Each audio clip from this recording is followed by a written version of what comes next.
I was going to tell you that the Zimbabwe cricket team won their first test match at home since 2013. I was going to tell you that this is Zimbabwe's first innings win since 2001 and that this is Zimbabwe's biggest test win ever. I was going to talk about Blessing Mzarabani, Richard Ngarava, and Brad Evans, who had superb bowling performances, as well as Tanaka Chivanga. And I was going to talk about Ben Curran's superb century of 121 runs, and that this culminated ultimately in an all-round performances for a innings and 73-run win over Afghanistan, but instead that news has been overtaken. That news has been overtaken because the Zimbabwe Football Association has announced the firing of Warriors coach Michael Nees. They dropped the press statement during the game between Juventus and Real Madrid. So it was Wednesday night, Wednesday the 22nd of October. So this is the statement. The Zimbabwe Football Association, ZIFA, wishes to inform all stakeholders and members of the public that the executive committee has resolved to terminate the contract of Mr. Michael Nees with immediate effect.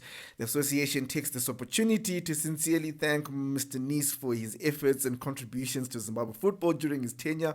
His dedication to the game and his service to the national structures are appreciated. ZIFA remains firmly committed to strengthening its technical development programs, ensuring continued progress in all areas of the game in line with its reform and restructuring agenda. Further information regarding the transition process and interim arrangements will be communicated in due course. Listen, I think the writing was on the wall for Michael Nees for a really long time. The Zimbabwe football team, the Warriors, they looked quite poor. No distinctive style of play.